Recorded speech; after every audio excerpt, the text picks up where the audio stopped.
Gracias nuevamente por estar en Conocimientos TV. Nuevamente hemos preparado un programa que pueda ser de interés. Siempre trabajamos con la producción para ver qué es lo que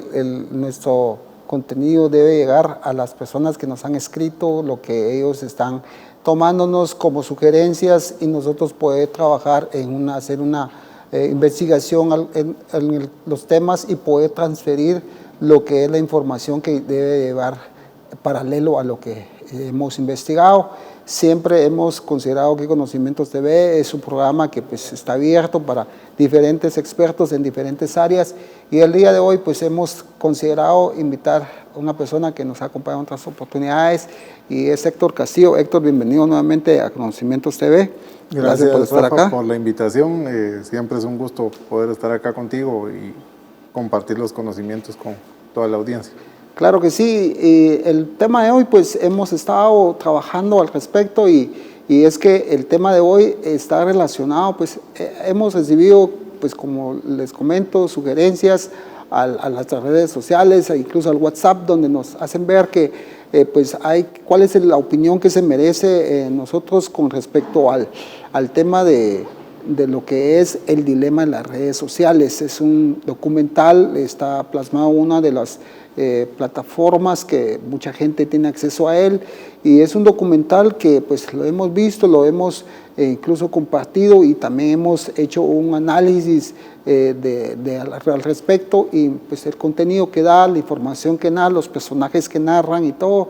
pues tal vez no nos vamos a centralizar 100% en ello, pero sí queremos extraer información de ello que nos pueda ser útil, que nos pueda servir también para poder nosotros formar nuestra propia fuente de información y tener nuestro propio criterio al respecto. Y para eso hemos considerado que invitarte a ti también y escríbanos, mándanos tus consultas, tus preguntas y podérselas plantear a Héctor y poder ser un diálogo abierto con ustedes que nos ven, que se toman el tiempo de poder compartir con nosotros. Inmediatamente nos surge una cosa, nos surge una inquietud que es, ¿qué opinión se merece realmente este documental, Héctor? Claro que sí, Rafa, el documental pues realmente está muy bien elaborado y creo que es una pieza digna de verse para poder informarnos. Las redes sociales se volvieron parte de nuestro día a día, desde los más jóvenes de la casa hasta las cabezas de hogar, y muchas veces no nos damos cuenta del poder o la influencia que pueden tener esas redes sociales en nuestra vida personal y en nuestra vida familiar. El documental pues básicamente se centra en todo el lado oscuro que normalmente no vemos de las redes sociales, desde la información que le estamos dando a los dueños de cada una de las redes, hasta lo fácil que es manipular nuestra opinión en temas de mercadeo, políticos, sociales e inclusive religiosos, en base a la información que se expone en las redes sociales y lo sencillo que es crear una cadena de noticias falsas que puede llegar a influenciar nuestra opinión sobre una persona, sobre un objeto o sobre una postura política o religiosa.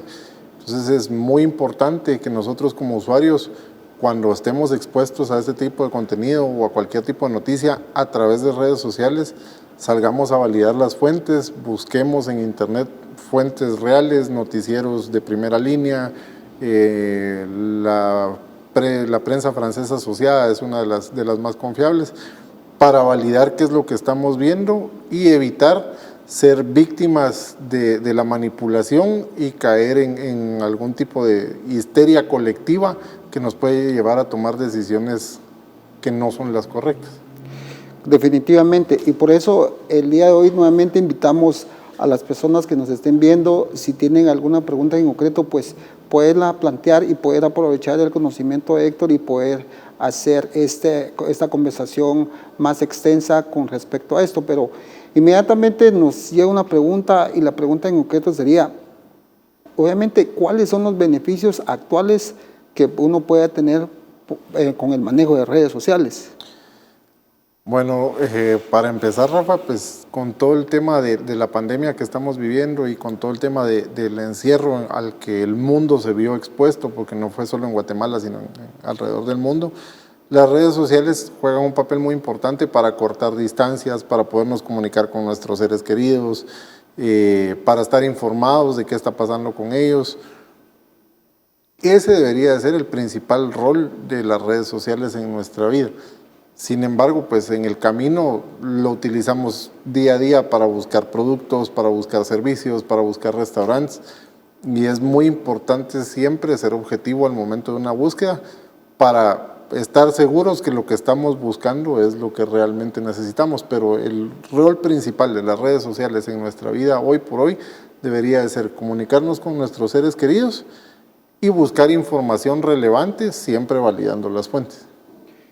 Estamos totalmente en sintonía con eso y esa es una de las cosas que queremos hoy compartir con la teleaudiencia que nos está viendo, e incluso hoy posiblemente nos está viendo tal vez no necesariamente a través de un televisor como normalmente se hace, sino que puede ser desde un teléfono, desde un iPad o un computador, y sabemos también que nosotros utilizamos este medio para poder llegar a la población y todo. No, nuestro fin no es exponer el hecho de solo la parte pues oscura, como bien lo decía Héctor, sino que queremos solamente como ser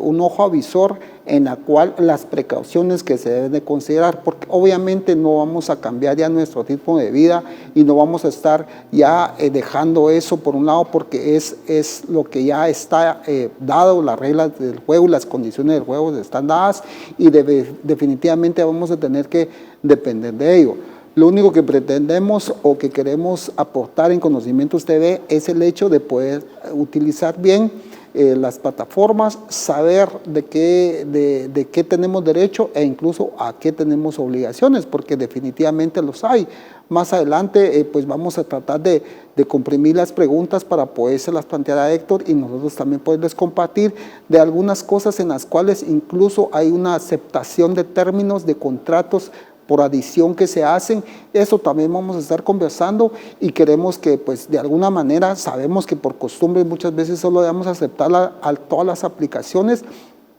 pero definitivamente eso está ligado a un contrato y este contrato obviamente tiene unas cláusulas contractuales en las cuales uno debe de tener cuidado, qué es lo que dicen, qué es lo que uno está cediendo como parte voluntaria de uno, y eso es lo que queremos seguir conversando. Pero en un momento vamos a ir a la pausa, pero desde ya te dejamos la invitación que nos escribas, nos compartas ahí en las redes sociales y al WhatsApp tus inquietudes, y al regresar vamos a seguir planteando algunas inquietudes con respecto al tema que estamos hablando, lo que es el dilema de las redes sociales.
estamos conversando hoy, el tema es el dilema de las redes sociales y hemos estado conversando en este primer bloque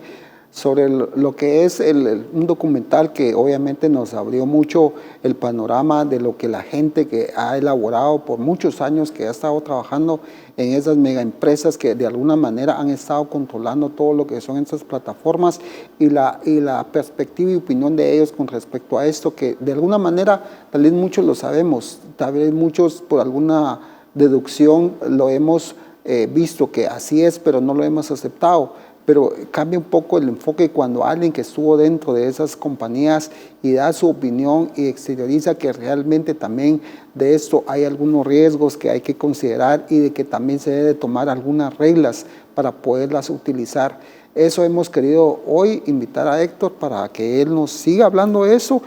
Y una de las cosas que viene y nos están preguntando en las redes sociales es, Héctor, ¿cuáles serían los peligros más latentes con respecto a lo que es el manejo del tema de las redes sociales? Ok, muy buena pregunta, Rafa. Yo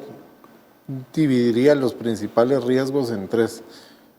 Uno, la cantidad de información que nosotros compartimos en redes sociales nos puede exponer físicamente en el mundo real, en el mundo fuera del internet. Cuando compartimos en dónde estamos, en qué colegio están nuestros hijos, a qué gimnasio vamos, a dónde nos fuimos de vacaciones, nombres de mascotas, nombres de nuestros familiares, nos vuelven vulnerables a cualquier ataque que podamos sufrir, de alguna extorsión, de algún secuestro. Entonces es muy importante guardar esa información para nosotros y pues si queremos compartirla con nuestros familiares, compartirla de tal modo que no sea información pública. Ese sería el primer riesgo. El segundo riesgo es el distanciamiento que podemos llegar a sufrir del mundo real. Es triste ver familias, un grupo familiar en donde todos están en su teléfono, aunque estén sentados en la misma mesa. Entonces, como padres o como cabezas de hogar, es muy importante que aprendamos a controlar el tiempo de exposición y uso de las redes sociales de nuestros integrantes de la familia y pues seguir fomentando la interacción social de frente a frente y no siempre estar prendidos en el teléfono, ya sea jugando o viendo redes sociales. Tenemos que aprender a desintoxicarnos un poco de la conexión online. Y la tercera, pues es el hecho de que las redes sociales nos vuelven vulnerables a la manipulación que podemos sufrir, no solo a nivel de noticias falsas, sino a nivel de mercadeo. Es muy fácil que yo empiece a ver publicaciones de un artículo en específico y eso con el tiempo desarrolla en mi cerebro el pensamiento de, bueno, yo necesito comprar esto, necesito ir a tal lugar de vacaciones, necesito comer algo. Y no necesariamente es que nosotros hayamos experimentado la necesidad, sino que la constante exposición a ese mercadeo que está dirigido específicamente a nosotros nos puede llegar a hacer tomar decisiones que no eran nuestras en un principio. Y pues por supuesto el tener cuidado con las noticias falsas y con lo fácil que es más en este tiempo que estamos pasando de pandemia y con las situaciones políticas que se mueven tanto a nivel nacional como internacional, formarnos una opinión equivocada desde el virus y la enfermedad hasta lo que está pasando en Guatemala y fuera de Guatemala en el ámbito político debido a las noticias que estamos viendo. Es por eso que es muy importante buscar la veracidad de la fuente antes de tomar acciones en nuestro día a día o inclinar nuestro pensamiento a algún lado para no caer en esta manipulación que pudiera exponernos tanto en nuestra salud como en nuestra opinión y nuestra integridad. Excelente. Una de las cosas que llama la atención también es saber el hecho de poder en el mismo documental, y no queremos solamente, pues no queremos dejar pasar la oportunidad de hacer énfasis en algunos comentarios bien particulares que ellos compartieron, es el hecho de que uno de los desarrolladores dijo que él no permitía que cierta edad de sus hijos pudieran tener acceso a un aparato móvil, porque sabía él lo que representaba después una codependencia de eso, lo que tú bien decías. Y lo otro es, una de las cosas que también llama mucho la atención y lo que tú comentabas es el hecho de que muchas veces hay una formación que se da externamente por medio de ese constante asedio de hacer publicidad o de ese formato de mercadeo hacia tu persona. Y una de las cosas que llama mucho la atención es el hecho de que incluso influyen en tus estados de ánimo, influyen en lo que es la parte juvenil, que son vulnerables a que incluso si te hacen un comentario negativo de una foto que subió, incluso que en el mismo documental lo menciona, pueda verse lastimado en esa parte y cómo puede manejar eso. Entonces, simple y sencillamente lo que queremos es también hacer ver esa parte de lo que influye bien en las redes sociales y todo, y lo que es de compartida detrás de cámaras, cuál es realmente el riesgo que conlleva el subir una imagen de exposición. Si tú no eres una figura pública o un personaje público, no es necesario hacer eso, ¿verdad, Héctor? Como para poder no ser vulnerable en ese sentido. Como te decía, compartir imágenes en las redes sociales dentro de nuestro grupo familiar o nuestro grupo de amigos cercanos, pues es algo que no lo veo mal. Lo que sí es que, como bien mencionabas en este documental y en varios estudios que se han hecho, lastimosamente nuestra juventud ahora valida su valor, valga la redundancia, personal en función de la cantidad de seguidores o la cantidad de likes o la cantidad de comentarios que reciben en una foto. Las redes sociales ahora tienen filtros para modificar la apariencia, para buscar hacer vernos más delgados, más altos, ojos claros, pelo claro. Y es ahí donde nosotros como padres tenemos que tomar un papel importante en la formación de nuestros hijos y hacer énfasis en que nuestro valor real va de la mano de la forma en la que nos educaron, de nuestra inteligencia, de nuestras capacidades y no de cuántos likes o cuántos comentarios podamos tener en una foto. Es muy importante tomarnos el tiempo para hablar con nuestros hijos y explicarles a detalle qué es lo que hace a una persona valiosa y lo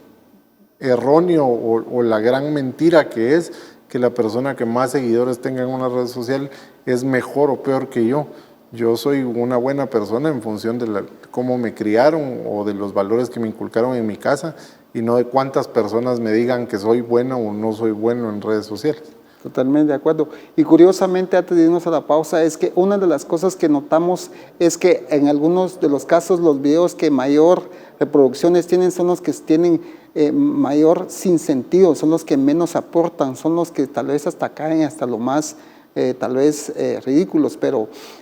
son los que tienen más vistas. Pero vamos a ir a una pausa y regresamos para seguir conversando sobre el tema de las redes sociales.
Nuevamente de vuelta acá en Conocimientos TV, estamos conversando con Héctor Castillo sobre lo que es el tema de las redes sociales, sus beneficios, sus riesgos y todo lo que conlleva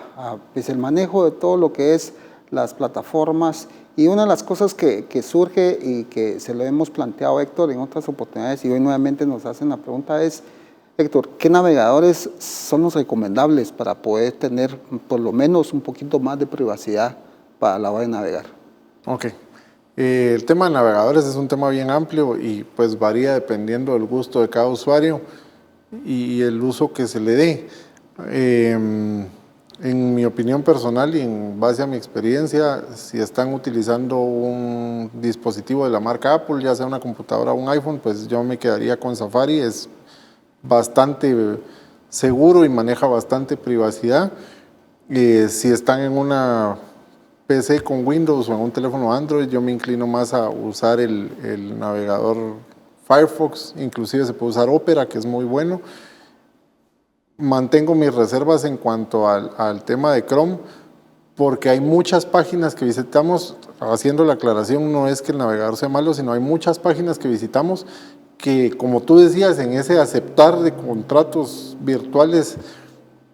en donde no leemos las condiciones, muchas veces instalan extensiones adentro de nuestra computadora y esas extensiones pueden saber qué estamos viendo, qué páginas visitamos, pueden saber dónde estamos ubicados. Y ahí es donde el tema se vuelve un poquito más complicado y empezamos a compartir información que tal vez no teníamos pensado compartir. Otra buena práctica que se puede tener con los navegadores es tanto Safari como Chrome, Opera y Internet Explorer, no te sabría decir, no los uso tan seguido, pero tanto Chrome como Safari te permiten abrir una pestaña de navegación privada. La diferencia entre una pestaña de navegación privada y una ventana normal es que la pestaña de navegación privada no graba ni contraseñas, ni historial, ni pequeños datos de información, cookies, como se les conoce a los pedacitos estos de información que se guardan en el navegador para podernos dar seguimiento. Entonces, si ustedes están conectados a una red que no consideran segura o si ustedes están usando la computadora de alguien más, y no quieren dejar ese rastro o exponer sus datos, lo más recomendable es abrir una ventana privada y navegar a través de ahí. Muy importante no conectarse a bancas en línea, correos electrónicos o cualquier servicio que comparte información vital de ustedes cuando están en una red Wi-Fi gratuita, en un centro comercial, en un restaurante, en un aeropuerto, en un lugar público, porque es muy fácil vulnerar esas redes y es muy fácil obtener la información desde esa forma. Claro que sí, y eso nos lleva a otra pregunta que es, ¿cuál es lo que es la repercusión o lo que conlleva al poder darle un aceptar a un contrato que desde el momento que estás bajando la aplicación y te están diciendo, y curiosamente me pasó a mí actualizando mi computador, con la ayuda de un experto, logré pues hacerlo y me pide ahí, me llama la atención el hecho de que uno de los títulos del contrato dice, le rogamos, ese es el término que utiliza, le rogamos que lea este contrato detenidamente antes de darle a aceptar. Eso quiere decir que en ese momento estás dándole un aceptar a algo que debe ser leído detenidamente. La pregunta es cuántos lo hacen. La pregunta es en qué momento nos sentamos a leerlo por un momento para poder ver a qué estamos diciéndole aceptar. En Guatemala rige la ley que es la Ley de Protección al Consumidor y Usuario. En su artículo 3, en el inciso D, ahí está descrito el contrato de adición. Podríamos tipificar este tipo de contratos cuando nosotros estamos dándole a aceptar a ese tipo de aplicaciones, porque definitivamente ahí ponen reglas del juego, ¿verdad, Héctor? Que ellos directamente están diciendo, tú aceptas esas condiciones. Es correcto, en la mayoría de aplicaciones o programas hay dos tipos de contrato que son los más comunes. El primero, que lo que busca es librar de la responsabilidad al desarrollador del programa o al desarrollador de la red social y de la aplicación de cualquier cosa que nosotros hagamos con el uso del programa o de la red social. Y ese tal vez es el más sencillo de manejar, porque al final de cuentas lo único que está haciendo es dejarnos en claro que la responsabilidad de lo que hagamos con estas herramientas es nuestra y no de ellos. Pero por el otro lado hay contratos en donde nosotros damos acceso a la cámara del celular, damos acceso a grabaciones, damos acceso a que sepan dónde estamos, damos acceso a mucha información que puede ser relevante y que en algún momento puede vulnerarnos. Entonces es muy importante, como bien decía Rafa, que uno se tome el tiempo. Son contratos largos, pero vale la pena leerlos para saber realmente a qué le estoy dando permiso. Las aplicaciones que parecieran ser gratuitas, a veces el pago es más caro que el tener que pagar con papel moneda. El saber que yo usar el permiso de yo usar una aplicación, estoy dejando que alguien sepa dónde estoy, sepa qué estoy haciendo, sepa qué estoy diciendo, pueda ver mi cámara o pueda compartir información mía, es algo que vale la pena tomarse el tiempo para leer y pues en base a eso tomar una decisión. Como te decía, el costo puede ser muy alto al compartir este tipo de información en alguna aplicación. Totalmente de acuerdo. Y antes de ir concluyendo en esta primera parte del programa, que consideramos, creo que vamos a darle continuidad a esto y vamos a tener que hacer una segunda fase de esto. Y una de las preguntas que nos llega a nuestras redes es, ¿qué pasa ahorita si uno utiliza lo que es los derechos de autor, ya sea de una fuente de información o incluso de un tema musical en la cual no cuenta uno con los derechos? ¿Cuál es la parte de riesgo que conlleva eso, Héctor? Ok, ese es un tema que se extiende y como bien decías, creo que vamos a tener que hacer una segunda parte del programa, pero muy en resumen y para que ustedes queden listos para la siguiente parte del programa, lo que buscan las redes sociales con las nuevas políticas de derechos de autor es librarse ellos de la responsabilidad de una demanda porque nosotros decidimos usar contenido sin derechos. Nosotros como usuarios, ¿a qué estamos expuestos? Al usar contenido sin derechos estamos expuestos a que bloqueen nuestro contenido, a que en algún momento bloqueen nuestros perfiles o nuestras páginas de Facebook o cuentas de YouTube. Y sí, definitivamente quedamos expuestos a que en algún momento pueda haber una acción legal del dueño de los derechos hacia nosotros por el estar usando contenido que es propiedad de alguien más con fines lucrativos. Gracias por la respuesta, Héctor. Pues hemos llegado a la primera parte y finalización de este programa. Agradecemos mucho por habernos acompañado. Estaremos elaborando un nuevo material para seguir conversando el tema que es muy extenso. Les agradecemos nuevamente el poder compartir con nosotros. Hasta la próxima.